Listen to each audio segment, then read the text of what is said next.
The family room was my sanctuary. It was 7 in the evening.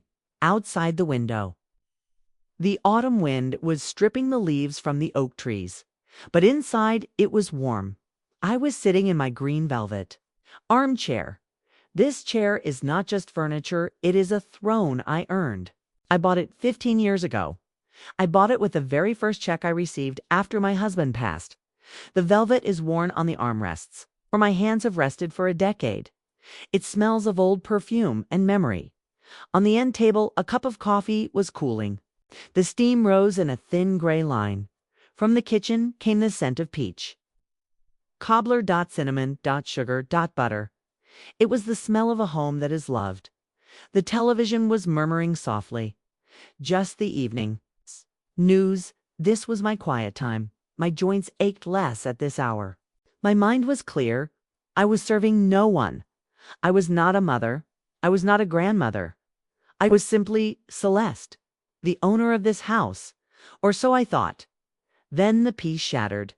The front door did not just open, it slammed against the wall. The sound was like a gunshot in a library. The vibration traveled through the floorboards and up into my feet. I did not turn my head. I did not need to see to know who it is. The heavy boots, the aggressive breathing, the sheer volume of a man who believes he is the king of a castle he did not build. Derek, my son-in-law, he walked into the room. He did not say hello. He did not ask how my day was.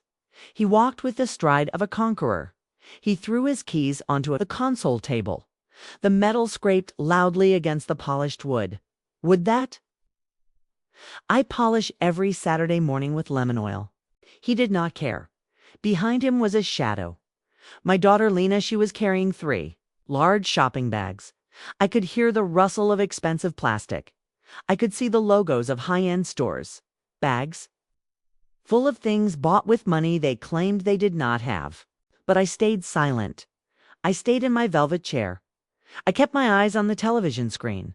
I tried to hold on to my peace for just one more minute. But peace is fragile when a wolf enters the room. Derek walked right in front of me. He stood between me and the television. He blocked the light. He blocked the picture. He was a wall of arrogance in a cheap suit. He looked down at me. He snorted. It was a sound of pure disgust, as if my very presence in my own living room was an offense to him. He saw an old woman doing nothing. He saw wasted space. He reached for the remote. Control on the table. His hand was rough. He snatched it up. He pressed the red button. The screen went black. The murmur of the news died instantly. The silence that followed was not peaceful. It was heavy. It was thick. It felt like the air before a thunderstorm. He tossed the remote onto the sofa. It bounced on the cushions. Then he spoke. His voice was loud, too loud for a small room. "Go to your room, old woman." The words hung in the air. I blinked. I thought I had misheard. He continued. "I have the game coming on. This living room is mine. Now get out." My heart did not race. My hands did not shake. That is what surprised me the most. Usually when he yelled, I would flinch. I would try to make myself smaller. I would try to disappear into the upholstery. But today something was different. The insult was too big. It was too absurd. It broke something inside me. But it was not my spirit that broke. It was the illusion that we were a family, the illusion that I was respected. The silence in the room stretched out. I could hear the clock ticking on the mantelpiece.tick.tock.tick.taz. I could hear Derek opening a can of soda, the sharp hiss of the carbonation. He took a long, loud gulp. He did not even look at me anymore. He assumed I would obey. He assumed I would gather my knitting and shuffle away, like an obedient servant dismissed by the master. But he was not the master. Slowly, very slowly, I shifted my gaze. I looked past his shoulder. I looked toward the kitchen doorway. Lena was standing there, my daughter, the child. I had carried the child I had raised in this very house. She was still holding the shopping bags. Her knuckles were white. She was gripping the handles so tight. Her skin looked like paper. I looked at her face. I waited. I waited for the defense. I waited for the fire. I waited for her to drop the bags and scream at him. I waited for her to say the words that any daughter should say. Don't speak to my mother like that. This is her house. You are a guest here. I waited for her loyalty. I looked right into her eyes. She saw me. She saw the insult. She saw the humiliation he had just heaped upon my gray head. And then she did the worst thing possible. She looked down. She lowered her chin. She stared at the floorboards. She shifted the weight of the bags from one hand to the other. She pretended she was not there. She pretended she did not hear. That silence was the knife. Derek's words were just noise. He is a fool. But, Lena, her silence was a betrayal. It was a cold, clear signal. She had chosen her side. She chose the man who screamed over the woman who paid the bills. She chose the darkness. In that moment, the temperature in the room seemed to drop 20 degrees. I looked around the room one last time. I looked at the framed print of the Savannah riverfront on the wall. I bought that frame. I looked at the curtains. I sewed those hems. I looked at the rug. I paid for that weave. Everything here spoke my name. Everything here was my history, and yet I'd become a ghost in my own museum. They did not see me. They only saw an obstacle. Ah, piece of furniture that breathed. A clarity washed over me. It was cold and sharp like ice water. 30-5 years working at the county recorder's office taught me one absolute truth. Words are wind. Deeds are iron. Derek had words. I had the deed. I placed my hands on the arms of my velvet chair. I pushed myself up. My knees clicked. Ah.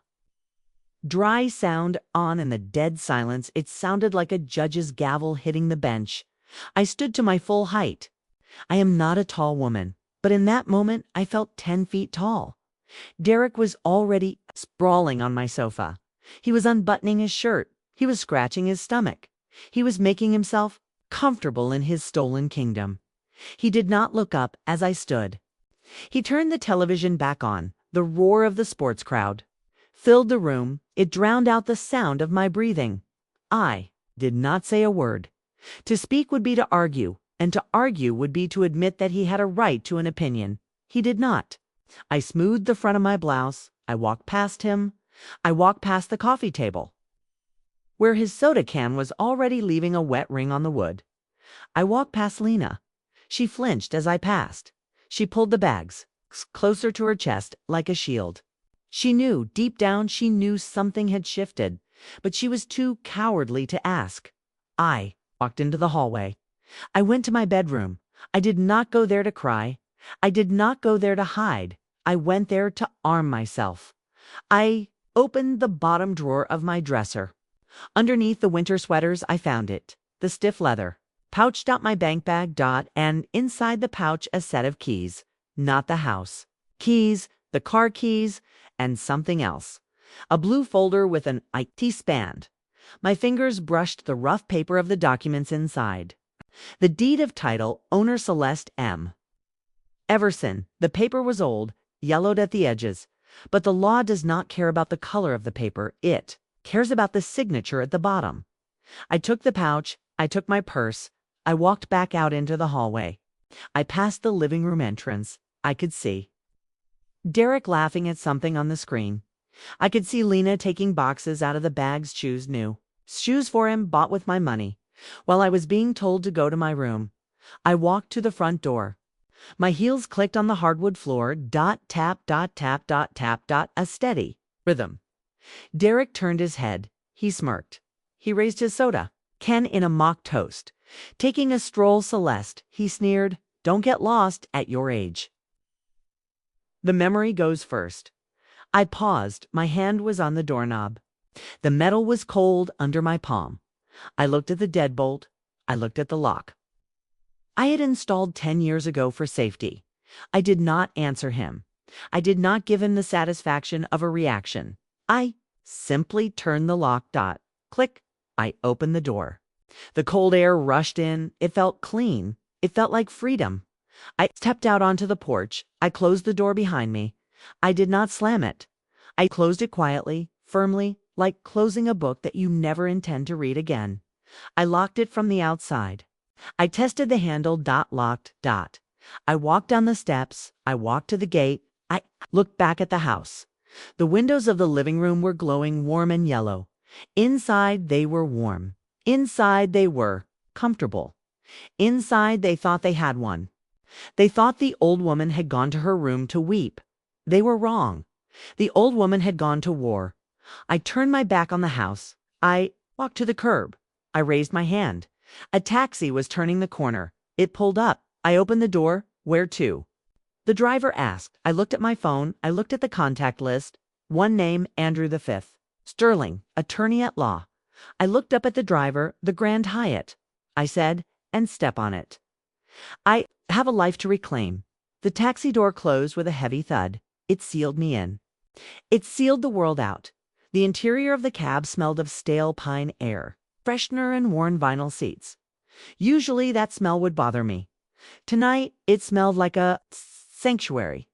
The driver did not look back. He just merged into the traffic. I watched my house disappear in the side mirror. The yellow light of the living room window shrank. It became a speck. Then it was gone, swallowed by the darkness of the avenue. Most women in my position would be crying. I know this. I have seen it 1,000 times in the movies. The grandmother thrown out into the cold night, weeping into a handkerchief, trembling with fear, wondering where she will sleep. But my eyes were dry. My hands were steady on the strap of my purse. My chest did not feel tight with grief. It felt light. It felt expansive, like a corset had been unlaced after for long years. I did not argue back there. I did not scream. I did not throw a vase. Why? Because noise is for people who need to be heard. I do not need to be heard. I need to be obeyed. And you cannot demand obedience from people who do not respect you. You can only impose consequences. Arguments are a negotiation. When you argue, you are asking the other person to agree with you. You are asking them to validate your feelings. I was done asking. I was done negotiating. Derek wanted the living room fine.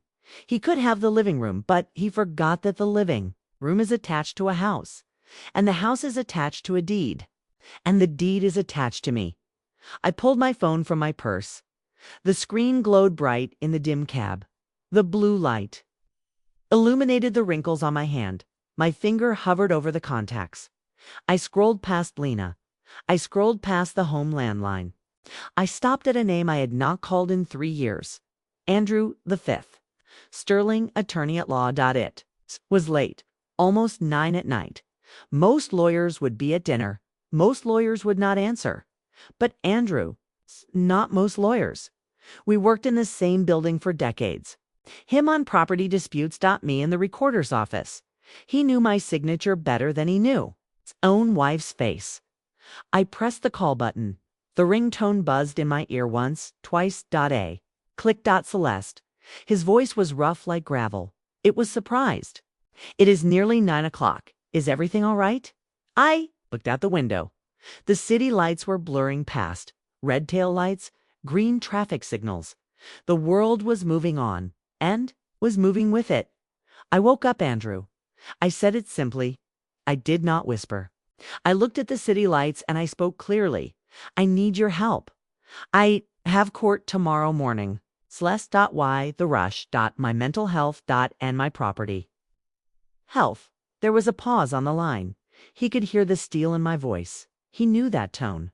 He had seen me use it on clerks who tried to file incomplete paperwork.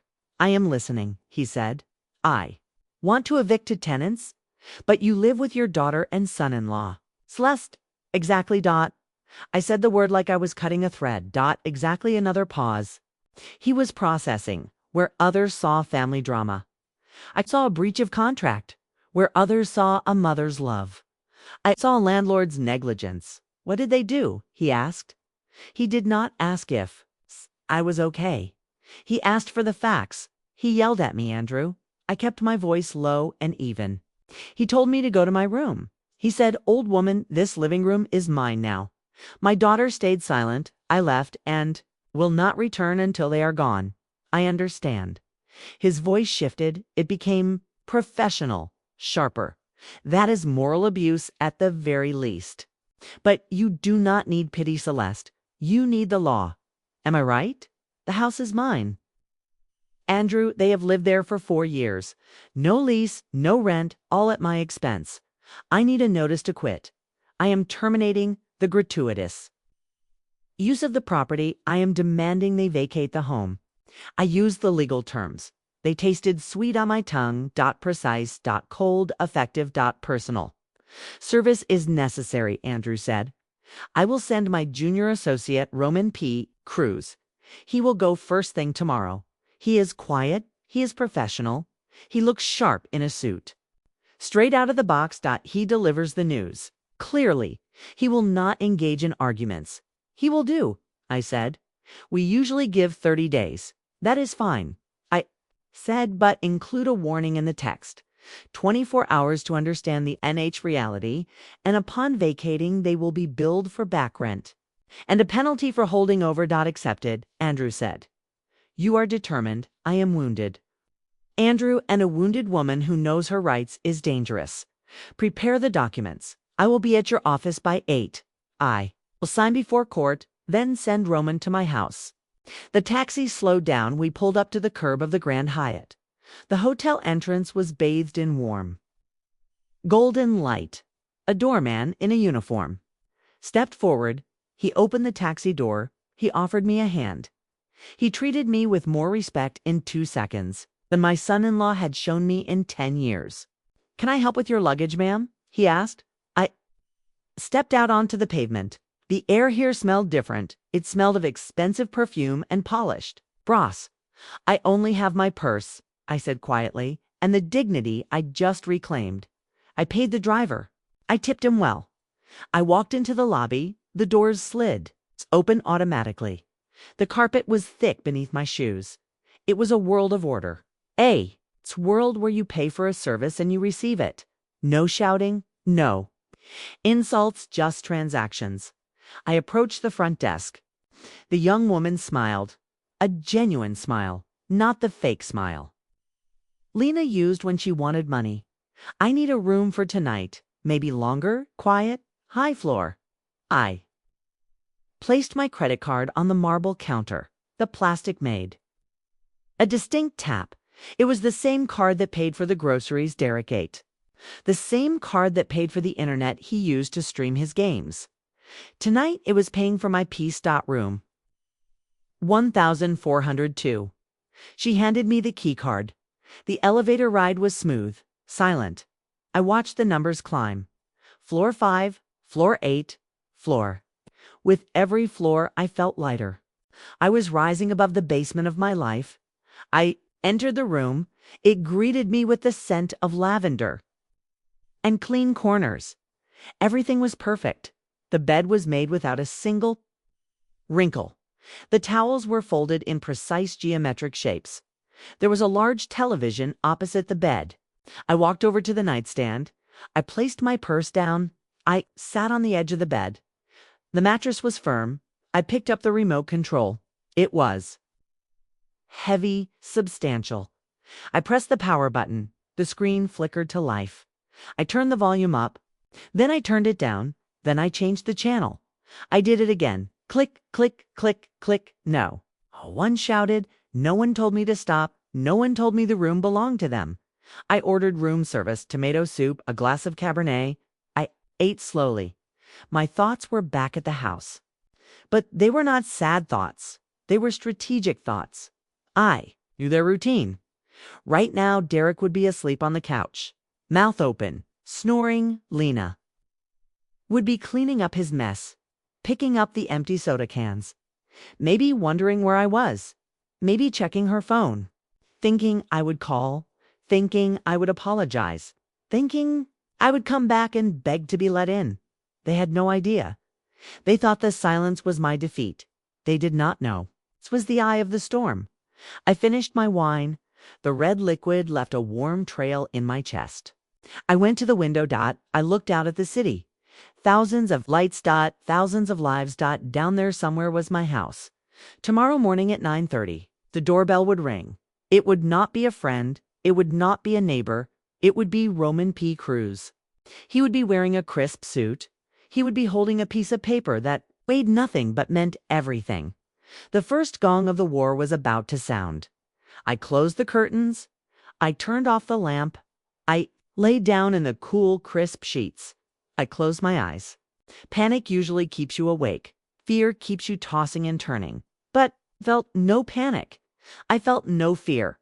I fell asleep quickly, soundly, like a person who has finally taken the wheel of a car that was careening off a cliff. I slept the sleep of the righteous, and I dreamed of empty rooms and peach-colored walls. Tomorrow, the eviction begins. Tomorrow, the matriarch returns. But not as a mother, as the law. I woke up with the sun. The light filtered through the heavy hotel curtains. It was a gray morning. Steely, cold, perfect for what I had to do. I took a shower. The water was hot. It washed away the smell of my own house. It washed away the scent of peach, cobbler, and subservience. I put on the same clothes I wore yesterday.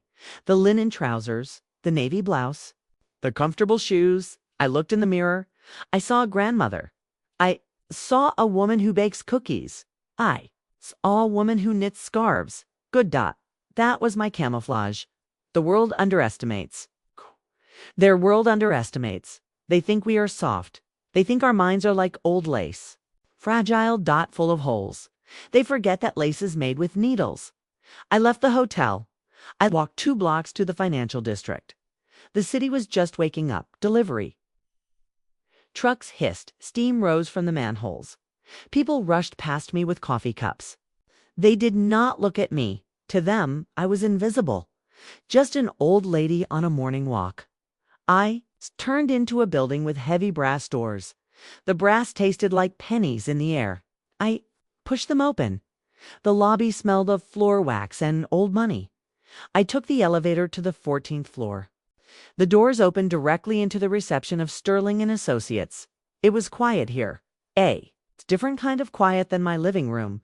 This was not the silence of oppression. It was the silence of power. The receptionist looked up. She knew me. "Mrs. Everson," she said, "he is expecting you." I walked down the long hallway. The carpet was thick enough to swallow the sound of my footsteps.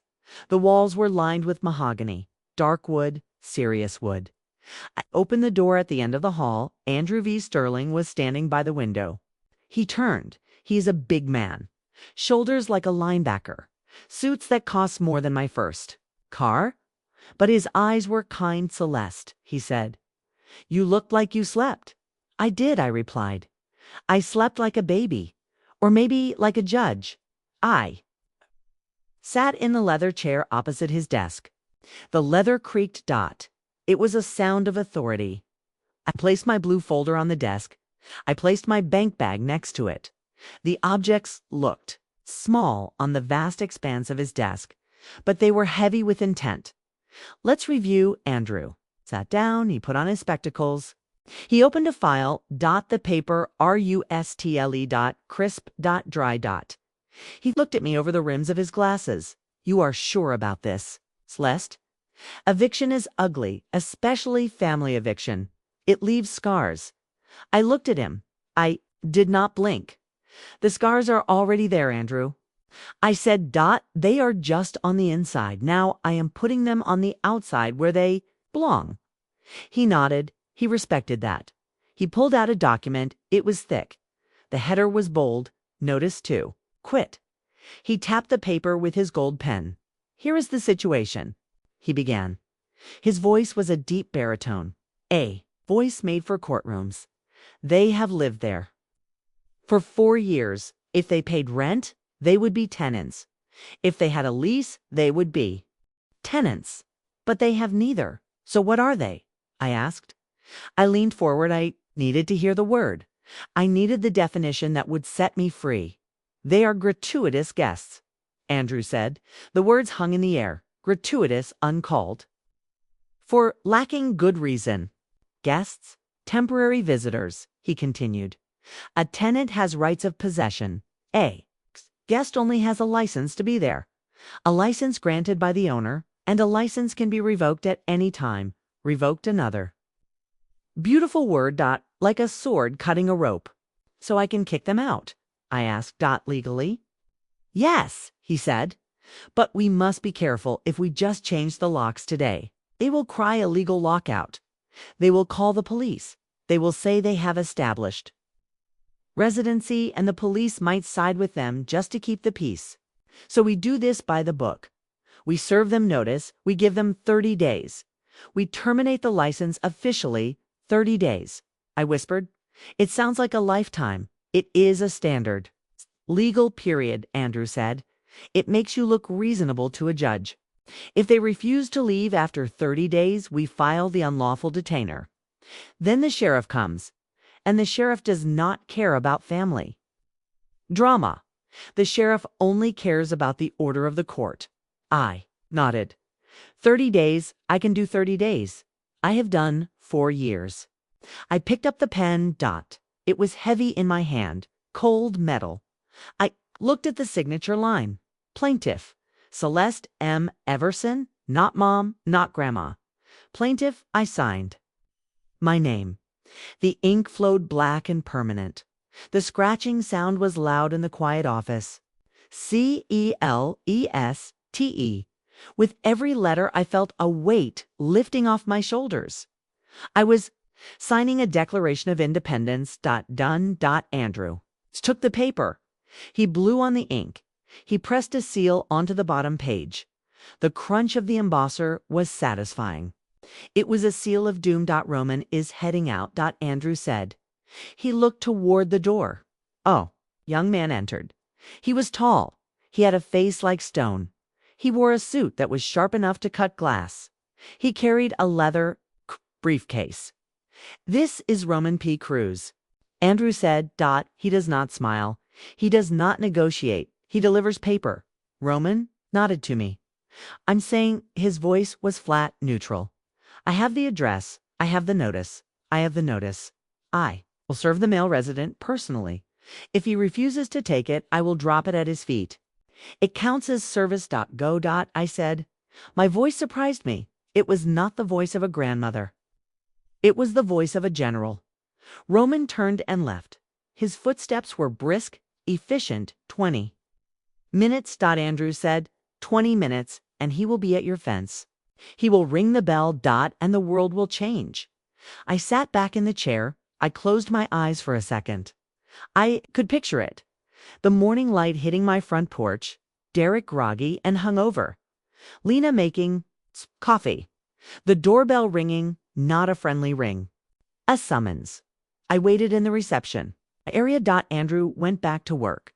The secretary brought me water. The cup was plastic. I held it in my hand. The water ripples trembled. Slightly. Not from fear, from adrenaline. The clock on the wall was a white face with black hands. Tick. Tock. Tick. Time. Usually drags when you wait. But today it raced. 9:15. 9:20. 9:30. Impact. My phone was resting on my knee. It buzzed. A violent vibration. It startled me. The screen lit up. Lena, her picture was on the screen. A photo from her wedding. Smiling. Happy. Before Derek ruined her sparkle. Before I let him, I watched the phone ring. 1 ring, 2 rings, 3 rings.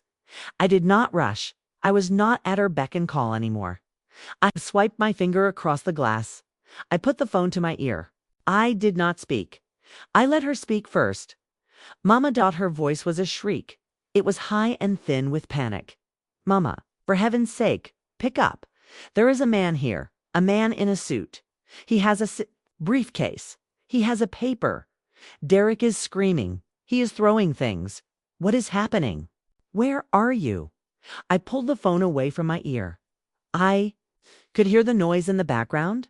I could hear Derek's voice, muffled, angry, like a dog barking behind a fence. I brought the phone back to my lips. I spoke calmly, quietly. Roman, is the attorney's junior. I said, ask your husband to lower his voice. Take the notice, read it aloud, and tell Derek something for me. Tell him the old woman is unavailable for screaming today. There was silence on the other end, shocked silence. But Mama Lana Lena STAMMERED, it says eviction. It says 30 days. Have you lost your mind? He just had. It's a bad day.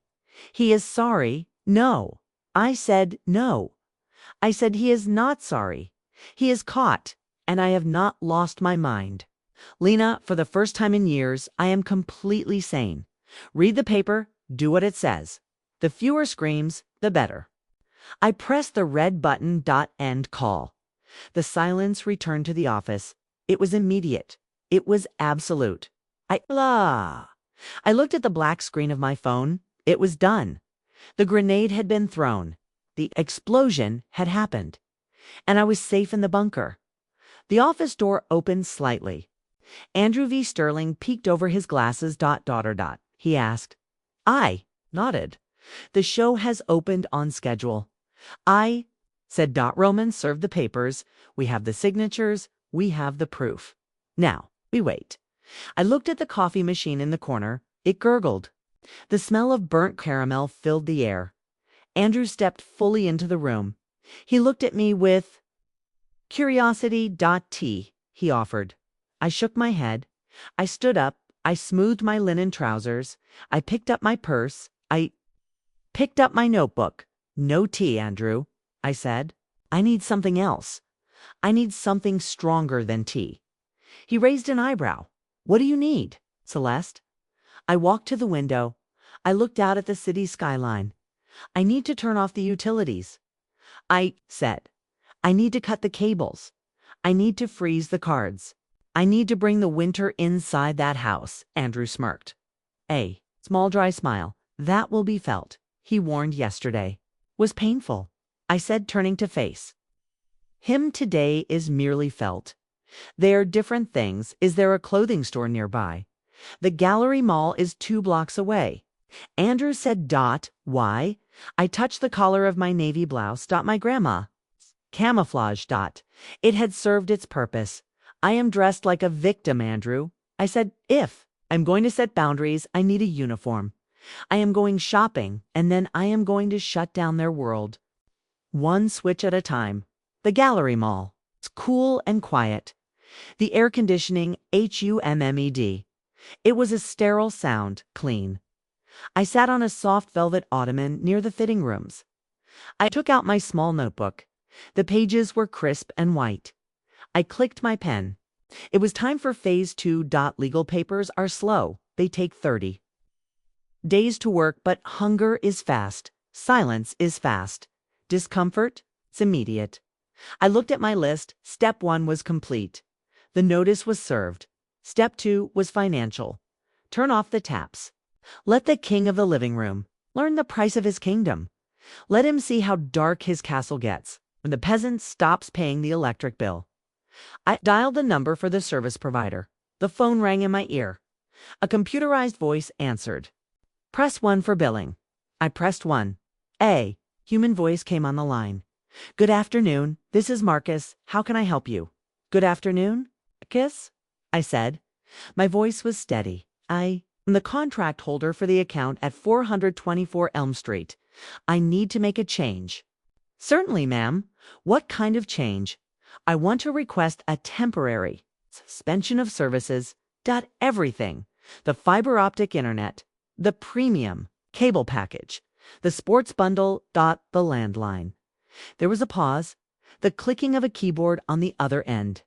That is a lot to turn off, Marcus said. Are you moving now? No. I said, I am repairing the house. The wiring is faulty. It is a safety hazard. It was not a lie. The wiring in my family was burnt out. The connection between respect, support was severed. It was definitely a safety hazard for my wallet. I understand, Marcus said. I can process that. Suspension? When would you like it to start? Immediately. I said, right now, Marcus. Typed. Okay, the signal will be disconnected within 2 hours. Your bill will be prorated. Thank you, Marcus. I hung up. I looked at my watch. It was 11 in the morning. By 1 o'clock, the screens would go black. Derek's game would freeze. His precious connection to the outside. His world would be severed. He would be trapped in a silent room with only his wife and his thoughts. I imagined the scene. He would click the remote. Nothing. He would check the router. Red light. He would scream at Lena, fix it. But she could not fix it because she did not pay for it. Next call, the bank. I dialed the number on the back of my platinum card. This call was heavier. This was the lifeline. Hello, Mrs. Everson. The concierge banker answered. Verified by my voice print. Hello, I said. I am looking at my account. I see a supplementary card ending in 4092, issued to Lena Everson. Yes, ma'am. That card is active. Not anymore. I said I want to block it. Reason, security. I said. I suspect unauthorized use. I suspect the card is being used to fund a lifestyle. It does not exist. The banker did not ask for details. He just typed blocked. He said, anything else? Yes. I said, lower the daily transfer limit on my main account. Set it to 0 for external transfers and set SMS alerts to my number only. Remove Lena's number from the notification list. Done. The banker said. The changes are now in effect. I hung up. I put the phone down on the ottoman. I took a deep breath. It felt like I just closed a heavy steel door. The bank of Mom closed up permanently. The vault was locked. The teller was gone. My stomach growled. It was a low rumble. I realized I was hungry. Not the nervous hunger I had felt for years. Real hunger. Honest hunger. I stood up. I walked to the escalator. I rode it to the second floor. I found a quiet Italian restaurant. White tablecloths. Heavy silverware. The smell of garlic and roasting tomatoes. I sat by the window. I ordered mushroom risotto and a glass of dry white wine. I placed my phone on the table, face down. I did not want to see the screen. I wanted to eat in peace. The waiter brought the wine. The glass was cold. Condensation beaded on the outside. I took a sip. It was crisp. Clean. It tasted like victory. 10 minutes passed. I was eating slowly, savoring every grain of rice. For the first time in a long time, I was not eating fast. I was not rushing to clean up the kitchen. I was not worrying if the meat was too tough for Derek. I was just eating. Then it happened. My phone vibrated against the table. Would buzz, short, sharp. I ignored it. I took another bite of risotto. Buzz. It vibrated again. I wiped my mouth with a linen napkin. I picked up the phone. I turned it over. A text. Message from the bank. Transaction declined.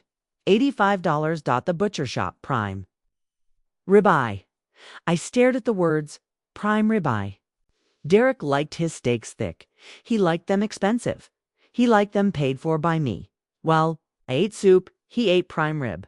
Not today. I smiled. It was a small smile. It did not reach my eyes. It was the smile of a judge, delivering a verdict. Almost immediately, another message flashed. Lena. Mama. The cards are not working. Call the bank.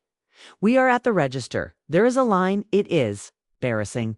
Please fix it. Fix it. That was her favorite phrase. Fix it, Mama. Fix my grades. Fix my car. Fix my marriage. I put the phone down. I did not reply. I took a sip of water. Let them stand in line. Let them feel the heat of the cashier's stare.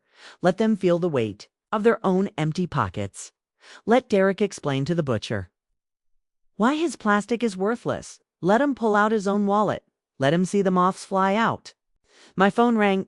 Derek. His name flashed on the screen like a warning sign. Red. Angry. I let it ring. I watched the name dance on the screen. I imagined him in the butcher shop, red-faced, sweating. People behind him tapping their feet. The cashier waiting with her hand out. He would be furious. He would be blaming the machine, blaming the bank, blaming me. But he could not scream at me because I was not there. I was here eating risotto, drinking wine. Enjoying the silence, the ringing stopped. Then a text message arrived. Answer the phone. This is ridiculous. I need the meat for dinner. I laughed. A short, dry laugh. It startled the couple at the next table. He needed the meat. He did not need oxygen. He did not need love. He needed steak. I picked up the phone. I typed a reply. One message. It is not a malfunction. It is a freeze. The credit expired yesterday. The trust expired yesterday, along with your game. Pay for your own dinner. Send. I turned the phone over again. I finished my meal. I paid the check with my card. My card worked perfectly. It slid through the machine with a satisfying beep. Approved. Because it was my money. I walked out of the restaurant. I felt lighter. I bought a bottle of water at the exit. I stepped out into the sunlight. The air was warm. But back at the house, I knew it was getting cold. The internet was dead. The TV was black. The fridge was empty, and the silence was growing louder. I caught a cab back to the hotel. The lobby was cool. The rug sprang beneath my feet. I went up to my room. I took off my shoes. I placed my keys on the nightstand. They jingled a clean sound. I lay down on the bed. I closed my eyes for a nap. My body was tired, but my mind was sharp. I drifted off to the sound of music from the hotel TV. I slept for an hour. It was the best sleep I had in years. I woke up to the ringing of the landline. The hotel phone? That sound rarely means nothing. It is urgent or it is trouble. I sat up. I cleared my throat. Hello, reception here, Mrs. Everson. The voice was polite, good. Afternoon, your daughter is in the lobby. She says it is an emergency. She is asking to come up. Or she is asking you to come down. She is very upset. I looked at the clock. It was 4 in the afternoon. The perfect time. The shock had worn off. The reality had set in. Now came the negotiation. I stood up. I walked to the mirror. I smoothed my hair.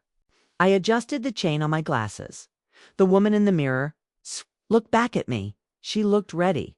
Tell her I will be right down, I said calmly. I hung up. I took my keys. I took my purse. I walked to the elevator. I pressed the button for the lobby. The doors closed. I was going down, but I was not going down to surrender. I was going down to dictate terms. The elevator descended smoothly. Floor by floor, I prepared my face. No emotion, no pity, just facts. The doors opened. I stepped out into the lobby. Lena was there, pacing back and forth. Her hair was messy. Her eyes were red. She looked like a child who had lost her balloon. She saw me. She stopped. She ran towards me. Mama, she cried out. People looked. I did not care. Let them look. Let them see a mother teaching her child a lesson. A lesson 30 years. It's overdue. She stopped 2 feet away from me, blocked by my gaze. What is this? She gasped. The internet is dead. The cable is dead. The card won't work. Derek is losing his mind. He is smashing things. Where have you been? Why are you doing this? I pointed to a chair. Sit down, Lena. I said. My voice was ice. We are in a respectable place. We will speak calmly, or we will not speak at all. Sit. She sat. She sat.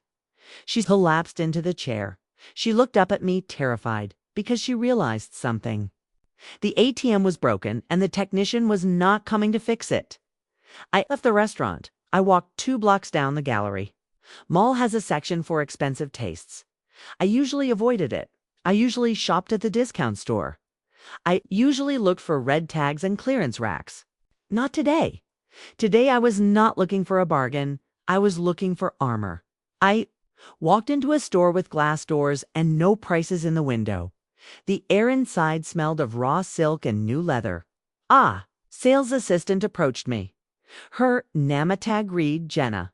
She was young. She was stylish. She looked at my comfortable shoes. She looked at my soft cardigan. She looked at the glasses on the chain around my neck. She saw a grandmother. Can I help you find a gift, Ma? She asked. She assumed I was shopping for someone else. No, Jenna, I said. I am not looking for a gift. I am looking for a uniform. She blinked. Uniform, yes. I said I need to set boundaries today, and I cannot set boundaries wearing a knit sweater that smells of vanilla. Need to look like business. I need to look like the person who signs the checks. Jenna smiled, a professional smile. I understand. She said, follow me. She led me to the back. She pulled things from the racks. Dark blue trousers, straight. Leg dot sharp crease. A white cotton blouse. Stiff collar, no ruffles, no lace. Just clean lines. And a blazer. Beige linen dot structured shoulders dot. It looked like something a CEO would wear to fire a board of directors. I took the clothes into the fitting room. I undressed. I took off the soft, shapeless pants I had worn for years. I took off the blouse that was chosen for comfort. I stood in my undergarments in front of the mirror. I looked at my body. It was older. It was softer, but the eyes were sharp. I put on the trousers. They fit perfectly. They held me in. They made me stand taller. I buttoned the white blouse. Snap, snap. Snap, the sound was crisp. I put on the blazer. I looked in the mirror again. The grandmother. It's gone. The cookie baker was gone. Staring back at me was a woman of substance, a woman of means, a woman you do not interrupt. I stepped out. Jenna nodded. It works, she said. I need shoes too. I said my comfortable walking shoes looked ridiculous with these trousers. I need heels, not high, but distinct. I need to hear myself walk. She brought me leather pumps, black 2-inch heel. I put them on. I stood up. Tap, dot, tap, dot. The sound on the tile floor was perfect. It sounded like a metronome. It sounded like a countdown. I will take it all. I said, wear it out. Jenna asked, yes, I said, put my old clothes in a bag. Actually, no. Give them to the charity box. Let them serve someone else. That version of Celeste is retired. I paid at the counter. The total was high. $300. Derek would have had a heart attack. He would have screamed about the budget. He would have told me I was selfish. But it was my money, and looking at myself in the shop window reflection, I knew it was not an expense. It was an investment. I walked out of the store. The sun was shining, but I felt different. My spine was straighter. My stride was longer. I caught my reflection in the glass doors. I did not look like a victim. I looked like the law. I checked my watch. It was almost time. The utilities were off. The cards were frozen. Lena was waiting in the lobby. I touched the lapel of my new blazer. The fabric was rough. Real. I took a deep breath. I was ready. I was going back to the hotel. I was going to walk into that lobby. And for the first time in 4 years, I was not going to apologize for taking up space. I hailed a cab to the Grand Hyatt. I told the driver. He looked in the rearview mirror. Yes, my single quotes, M. He said he did not call me sweetie. He did not call me dear. He called me ma'am. The uniform was already working. I sat back in the seat. I closed my eyes. I visualized the meeting. I visualized Lena's face. She would cry. She would beg. She would use emotional blackmail. But armor does not feel blackmail. Armor deflects it.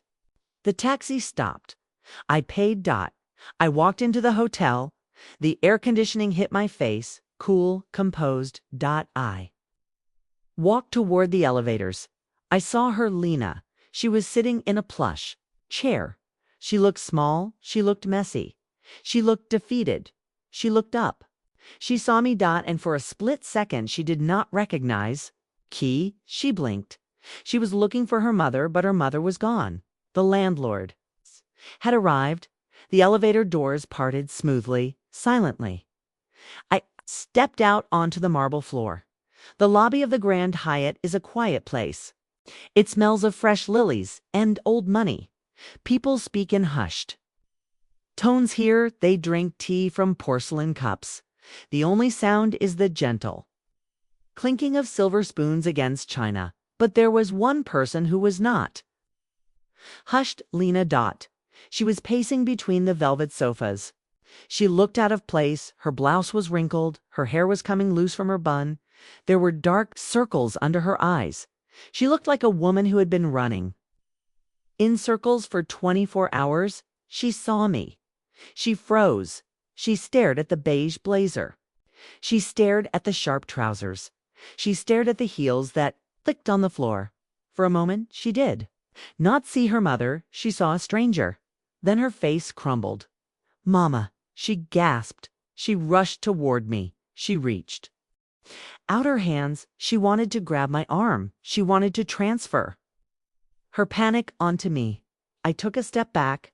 I did not let her touch the linen. I did not let her stain my new armor with her chaos. "What is all this?" she hissed. Her voice was high and tight. "The internet is dead. The cable is dead. The card won't go through. Derek is losing it. He is screaming at the walls. Where are you staying? Let's go." Enough with the drama. I looked at her. I did not blink. "Sit down, Lena," I said. I pointed to a wingback chair. "We are in a respectable place. We will speak calmly. Or we will not speak at all." She hesitated. Then she sank onto the edge of the chair. She clasped her hands together. They were shaking. "Mom, please." She switched tactics. She switched to the voice she used when she was 12.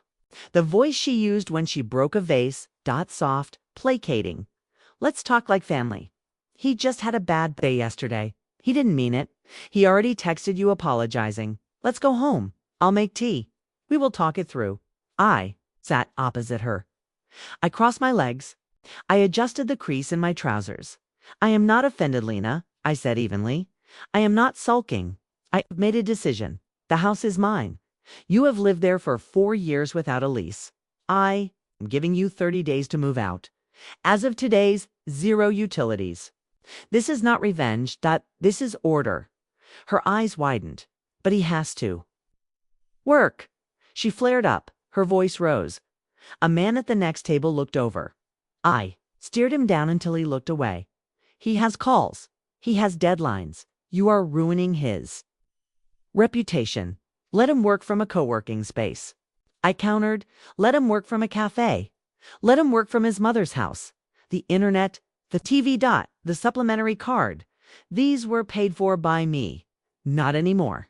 You are not a life-sustaining necessity on my budget. You are an expense, and I have closed the account."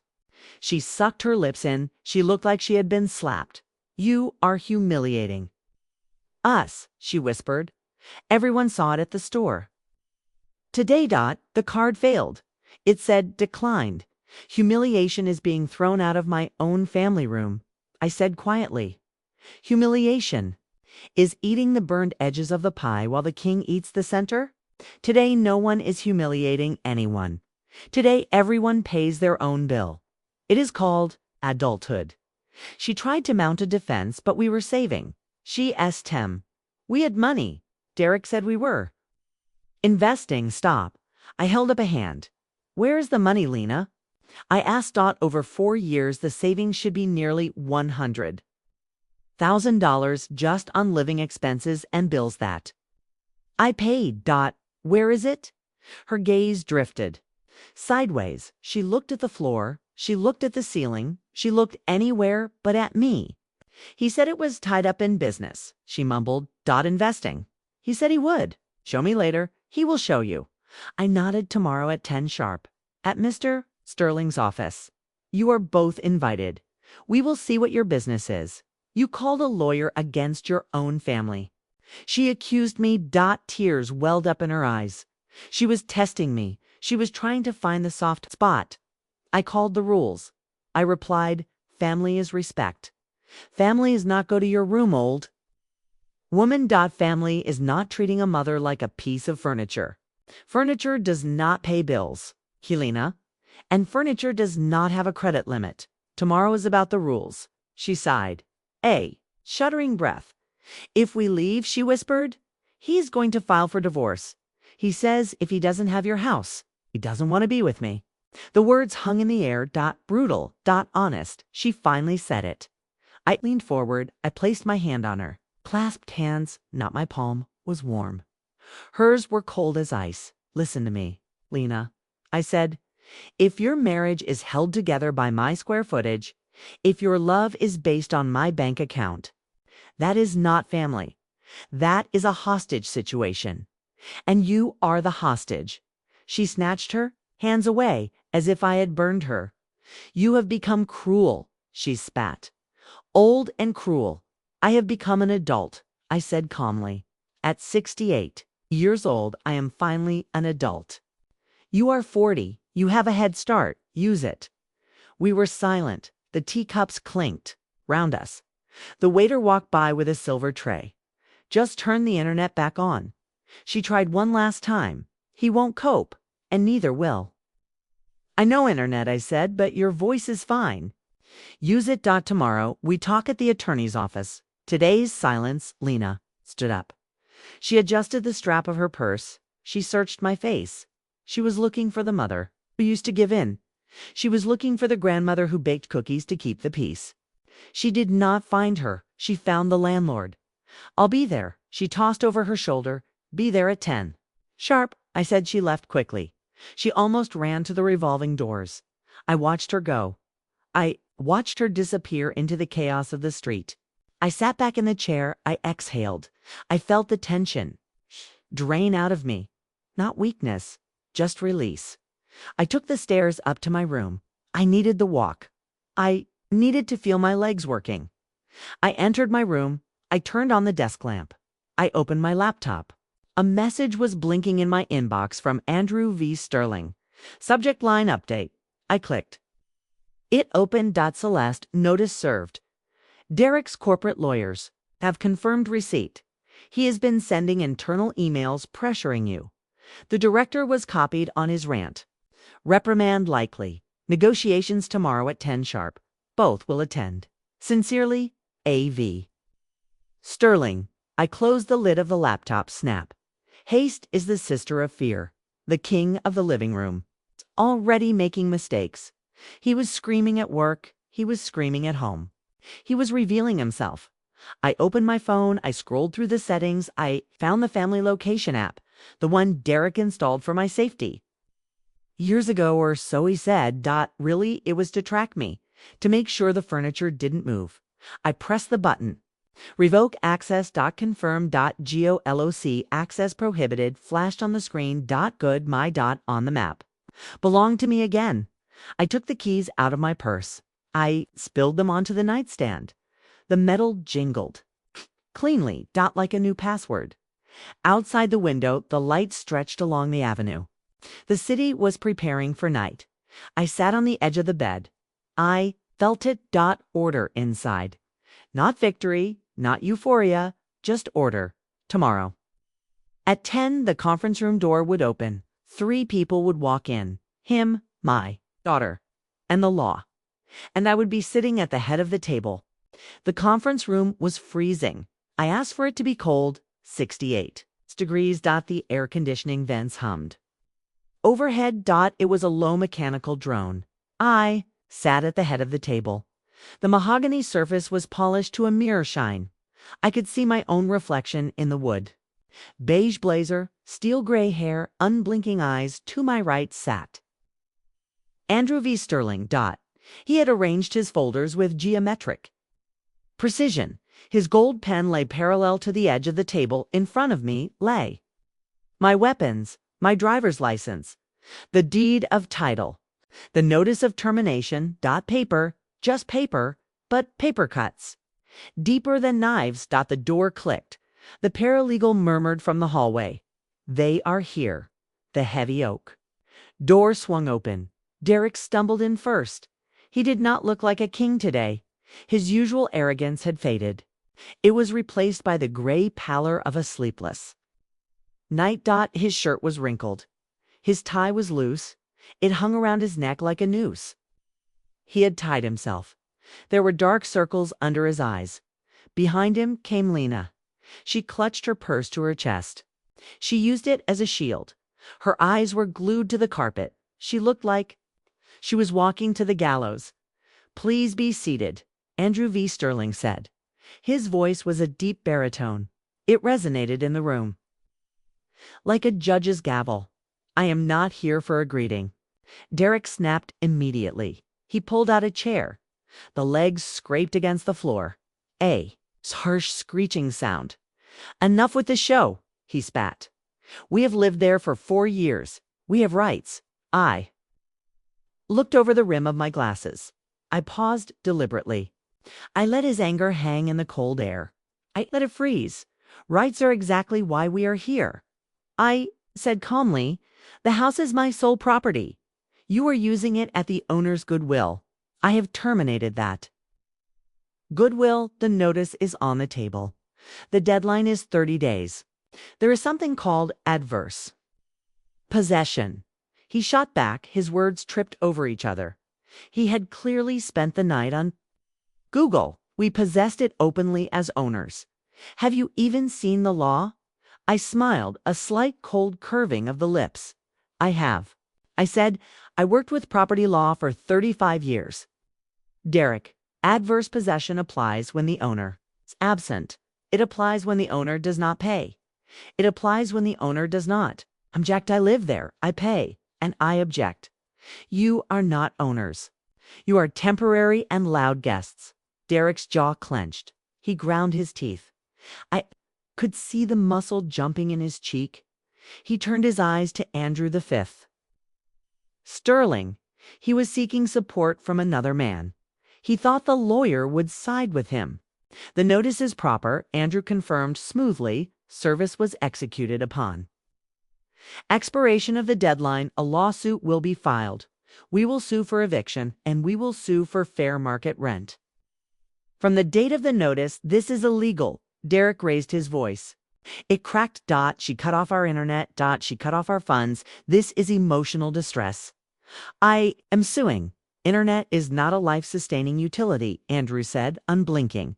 "If you want it, connect it yourself and pay for it, Lena. Tell her." Derek jabbed his finger at my daughter. "Tell her she is destroying our family." Lena blinked. Her lips trembled. She looked at him, then she looked at me. She was paralyzed, and then there was silence again. The only sound was the humming of the air conditioner and the ticking of the clock on the wall. Tick-tock. I slid a folder across the table. It slid smoothly on the polished wood. It stopped right in front of Lena. "Let the paper speak," I said. "Derek claims he is a businessman. For 4 years, he said, you were saving for a condo. Nearly $100,000 in savings. Just based on the bills I paid for you. Where's the money in business?" Derek tried to smirk, but it looked like a grimace. Investing. He mumbled. Futures leverage. You old folks wouldn't understand. Hi. Finance. I like specifics, I said. I pulled a stack of papers from a thick envelope.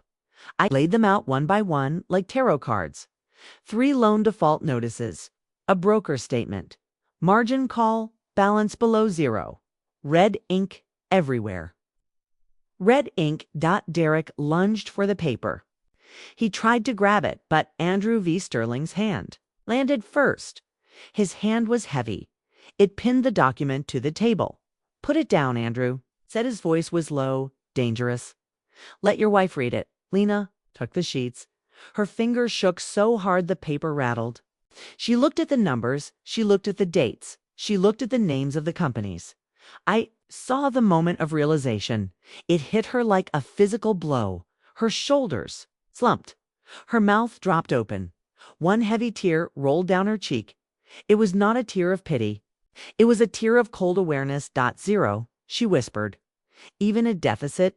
Yes. I said softer now. "But firm, nothing was saved, Lena. There is no condo fund.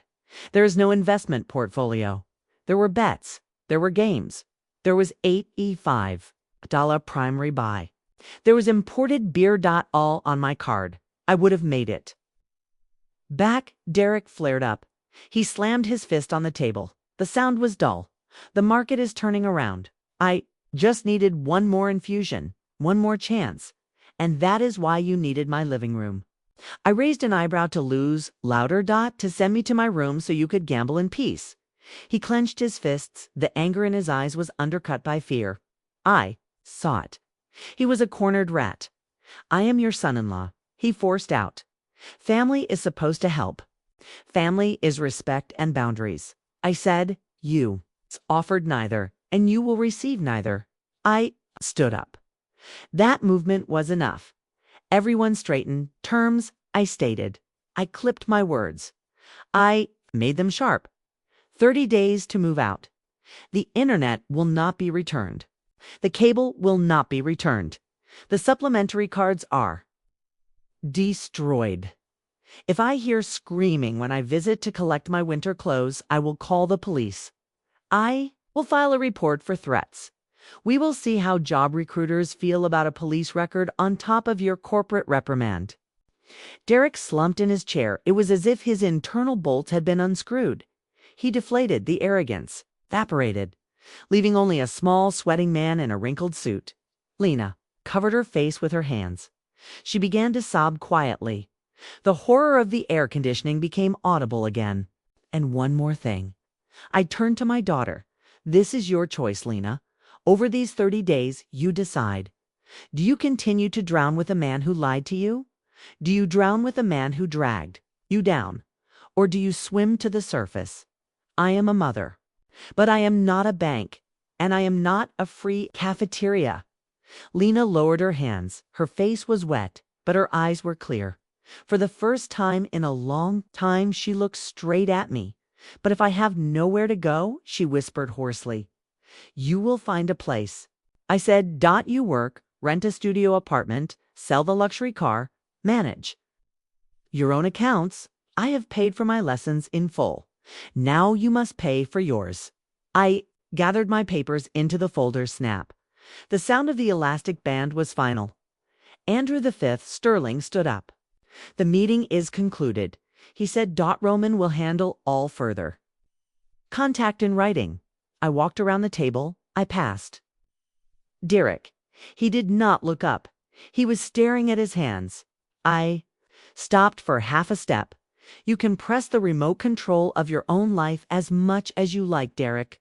I whispered. But it does not work on my house anymore. I walked out in the hallway. The light seemed warmer.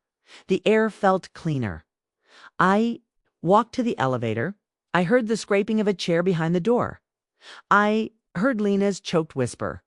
I heard Derek's short curse. But it sounded far away, like noise from a television in another room. The elevator chimed. Ding! The doors closed. I was alone. My phone vibrated in my purse. I checked it. Lena. I didn't answer immediately. I took 3 deep breaths. 1, 2, 3. Only then did I press accept. I held the phone to my ear. Mama. Her voice was low, like she had just woken up from a long coma. I didn't get in his car. Where are you? I asked. Downstairs in the parking lot. He is screaming in the car. He is hitting the steering wheel. I walked away. He told me to get in, but I see OULDN single quotes T.go. I said calmly. Walk. Breathe. T. Rush back to where the screams are waiting. She was silent. I could hear the roar of traffic fade in the background. She was walking away from the wreckage. He says you broke the family. She whispered. Unplugged internet does not break a family. Lena. Lies and screaming do. Silence again. Thank you, Mama. Barely audible. It hurts. But I can see. Seeing is the first step. I said tomorrow at 10 at Sterling's office. Can you make it? I can. We breathed into the phone for another second. Just 2 women, 2 adults. I hung up. The street smelled of hot asphalt and victory. I hailed a cab. Where are we going? To a nice restaurant. I plied. I am having a celebration today, without toasts. And without Derek. I sat by the window. The restaurant overlooked the riverfront. The water was gray and choppy, but inside it was warm. I ordered clam chowder, a green salad, and a glass of dry white wine. I placed my phone on the table, face down. My teaspoon clinked against the glass. Small clear sound. Sunbeams danced on the white tablecloth. I ate slowly. I chewed every bite. I tasted the cream. I tasted the herbs. For years I had eaten standing up. I had eaten leftovers. I had eaten whatever Derek didn't want. Today I ate like a person who owns her own hunger. My phone vibrated briefly. Buzz. I did not jump. I wiped my mouth. I picked it up. It was a notification from the bank. Transfers to protected account complete. Supplementary. Cards closed. Change of beneficiary on life insurance processed. I read that last line twice. Change of beneficiary. For 10 years. Derek was listed as the secondary beneficiary. Just in case. Now his name was gone. Erased. Replaced by a trust for Lena. A trust he could never touch. I smiled. A private smile. Without witnesses. All loose ends were tied up. No one else would ever run into my signature again. I took a sip of wine. It was cool. It washed away the taste of the past. Almost immediately, another email arrived. Andrew V. Sterling. Subject. Line final protocol. I opened it. For your control, Celeste, upon expiration of the 30 days, Roman will be at the gates. 8 a.m. Sharp. He will have the handover document.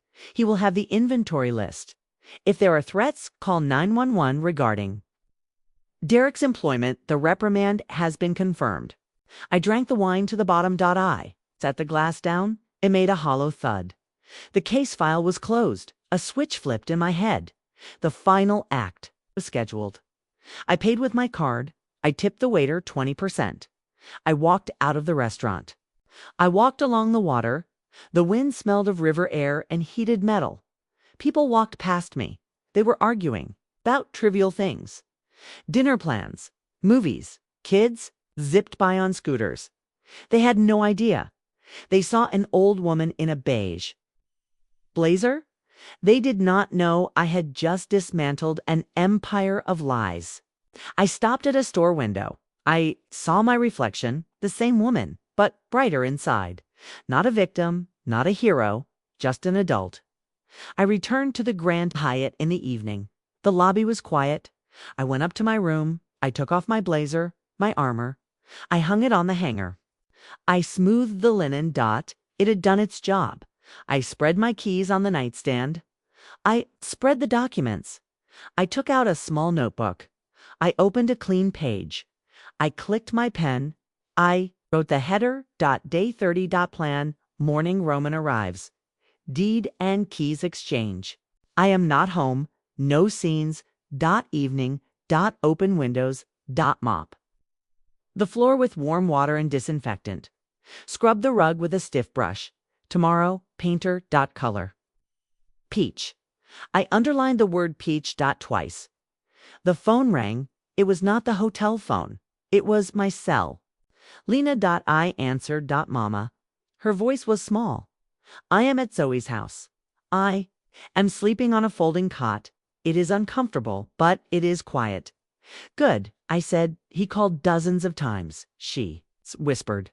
He left voicemails. He is crying, then he is screaming, then he is crying again. I blocked him. I closed my eyes. I felt a wave of relief. Good girl. I said.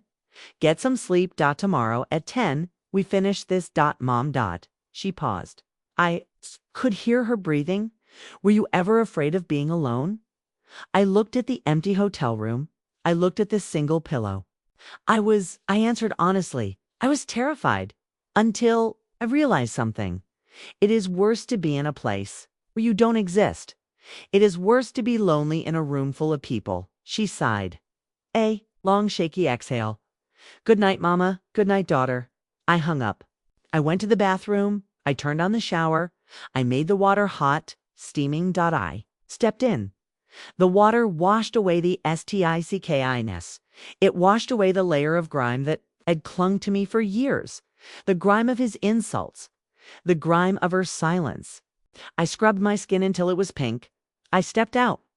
I put on a simple cotton nightgown. I lay down on top of the comforter. I left the music playing softly on the TV. Violins. Slow, sad, but beautiful. The room was filled with an honest silence. The kind of silence where you can hear your own breathing. In and out, in and out. I was alone, but I was not lonely. I was free. I closed my eyes. The countdown had begun. 20-9 days left. 29 days until the moving truck. 20-9 days until the screech of tires, and then peach paint, and peace. My breathing slowed. I drifted into sleep. I did not dream of Derek. I did not dream of the argument. I dreamed of a key turning in a lock. Click. Open. 30 days passed. They passed like sand through an hourglass. Slowly. Then all at once, on the morning of the 30th day, I woke up without an alarm. The light in the hotel window was even and gray. It looked like a fresh sheet of paper before a signature. I ate a quiet breakfast. I placed my phone face down. I got in my car. I did not drive home. I drove to a spa outside the city. I would not be there for the exit. Roman called at 8. I am at the gates. I am. His voice was crisp. The moving truck has arrived. They are starting. Proceed by the inventory. Roman, I said. Check every lock. I hung up. I spent the morning in steam rooms. I drank herbal tea. I stared at the ceiling. I thought of only one thing. Tonight I will open the windows. Tonight I will wash the floor. That is all that mattered. At 11, my phone. 5BRA Ted. Derek made noise. Roman texted. He shouted, but he signed. Keys handed over. Inventory completed. A couple of holes in the walls from TV mounts. Furniture marks on the carpet. Locks. Tacked. 12:30. They are gone. I put the phone back in my purse. No anger, no joy, just a fact. The end. At 2 o'clock, I stopped at a hardware store. I bought rubber gloves, a mop. Rags. Floor cleaner, strong disinfectant. I called the painter Andrew. Recommended, can you start tomorrow by 9? The family room and the hallway, color peach. We can. The man replied. One day job. I drove to the house at the gates. The key turned. Silly in the lock. Clicked. It felt like the house itself exhaled. I walked in. I stopped in the hallway. The family room was empty. The green armchair was there.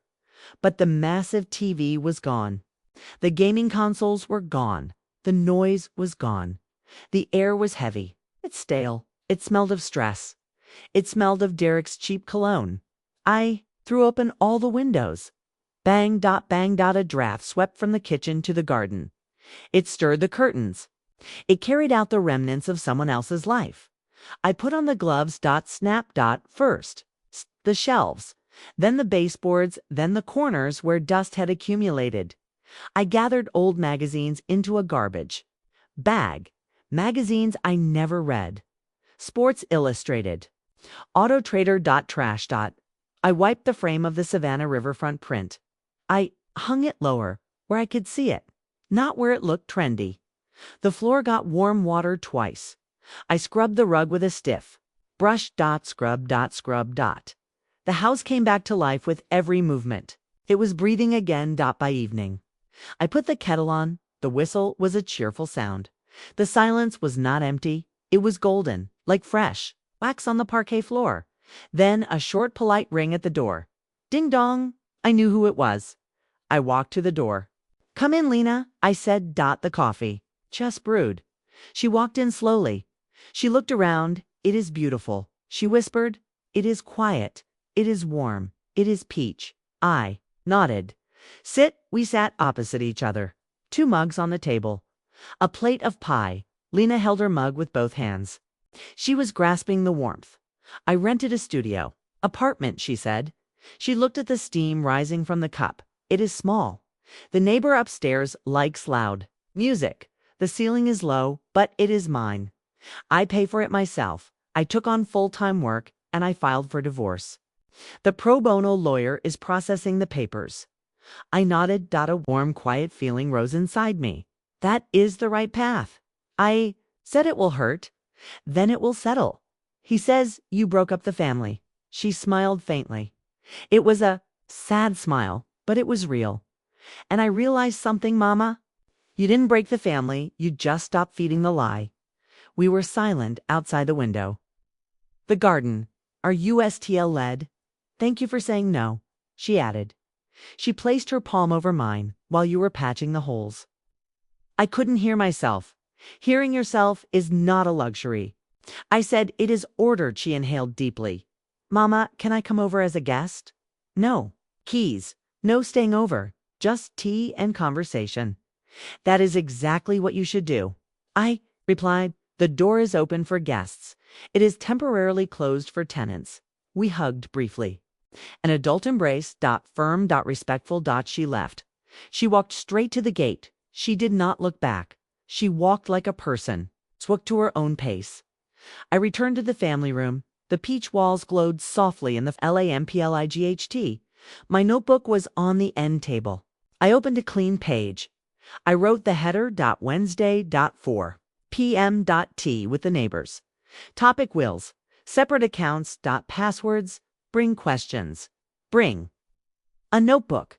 My phone blinked. A message from Zoe. Celeste, Betty. It's crying. Her son is pressuring her to sign the house over. Investment, Mom? Ill. Buy you a better one later. She is afraid to say no. Can we come over tomorrow? Come at 4. I typed. Kettle and papers are ready. I signed the bottom of the page. I closed the notebook. The house was clean. The house was warm, and this cleanliness finally had a purpose. Tomorrow the doorbell would ring, but it would no longer be a disaster. It would be a beginning. Wednesday came by 4 o'clock. The kettle was boiling. I took out my folder of documents. I placed pens on the table. I placed blank sheets of paper. I placed envelopes. On the folder cover, I wrote in large pencil letters, Wednesday, 4 p.m. The house smelled of peach cobbler and fresh paint. The peach walls seemed warmer than usual in the soft sunlight. It was not a show. It was order. The bell rang briefly. Ding. Zoe arrived first, then Olga. And almost immediately they ushered in Betty. Betty was hunched over. Her eyes were red. She looked like she was carrying the weight of the world in her handbag. "My son is rushing me to sign the house over to him," she said from the doorway. She did not even say hello. "Investment, Mama. He says he will buy me a better one later. I am scared to refuse. I am afraid he will be angry." "Sit down, Betty," I said. I poured the tea that the steam curled up between us. "Let us start simply." I began. "Gifting the house is forever. You cannot take it back if you sign that deed. You're a guest. If you want to leave something to someone, write a will. As long as you are alive, the property remains yours." Betty looked at me. Her hands were shaking. "But he pushes me, Celeste. He says I don't trust him. Trust is not a legal strategy." I slid a sheet of paper toward her. "Here is a phrase for you. Memorize it. Use it like a shield." I'm not ready to change the owner of the property. To think about it, yes. To sign, no. Repeat it. She whispered it louder. I commanded. She said it again, stronger. Good. I said, "If he starts yelling, leave the room. Close the door. You only sign papers when your head is calm, and never on a weekend when the county office is closed." We sat for an hour. We wrote down bullet points. Will instead of a gift deed. Separate. Counts, a receipt for every penny borrowed. Prohibition on shared passwords. I explained to them that staying with Mom for a year turns into a lifestyle. It turns into entitlement. Betty initially flinched at every word. No. But by the end, she straightened up. She asked for more tea. Girls, she said, "I feel lighter. I am going home today, not to cry, but to talk. We are here every Wednesday." Zoe replied. Your tea. Your questions, they left differently than they had come. Not quieter, but more assured. They walked with purpose. I washed the cups. I wiped the table. I threw open the windows. The garden smelled of wet grass. The house felt light. Later that evening, I walked to my study. I opened a clean notebook. On the first line, I wrote the title, The House. The owner's story. I wrote for myself and for those who are still sitting in their green chairs, afraid to pick up the remote. I wrote simply, how fear disguises itself as care, how habit drowns out your voice, how one phrase, "Go to your room," old woman, exposes the whole scheme. How documents give you back your spine. And how unplugged internet can suddenly turn on your brain. I wrote that living together without respect is not family. It is a hostage situation, and that a timely no saves better than 1,000 yeses. I put the notebook away in the drawer. I returned to the family room. I ran my palm over the back of the green. Armchair, velvet, soft, mine. I sat down. The remote control lay on the tamed table. It was the most ordinary black device. Plastic buttons, batteries. I held it in my hand. It was no longer a symbol of someone else's power. It was just a thing. I turned on the TV. I found music channel. Violins. No footsteps from the hall. No turning off. No demand to go to my room. I sat with my eyes closed. I listened, and without rushing, I increased the volume by one notch, then another. Exactly as loud as I liked it. Not quieter, not louder. Enough. I said aloud, and suddenly I understood. Ownership is not just about keys and deeds. It is about the right to choose the silence. It is about the right to choose the people at your table, and the right to choose the volume of the music. I turned off the TV. I listened to the house. It was breathing steadily. The garden darkened outside the window. A branch twitched somewhere. Nothing dramatic, just a simple life. A life that I was finally not renting out. In the hall, my beige blazer hung on the hook. I adjusted the lapel, fixing a small detail so it wouldn't build up into a bigger problem. The keys jingled on the nightstand. The metal was warm. There were no other bundles of keys next to mine. In the notebook for tomorrow, it was written, Wednesday, 4 p.m. sharp. Wills and passwords. I closed the cover. I set the kettle for the morning. I turned off the lights. The house was mine. But most importantly, I was home again, and in my life. Just like on the remote, the volume is now regulated by me. I am really glad you are here and that I could share my story with you. If you liked it, show me by liking the video. Subscribe to my channel. Let us see how many of us there are. Write in the comments which city you are watching from and what time it is. I am so curious to know where all you wonderful people are tuning in from. If you want to support me a little extra, you can also send a small donation. I share new life stories for you every single day. And now 2 of my most popular stories will pop up on the screen. Choose one, and let's keep listening.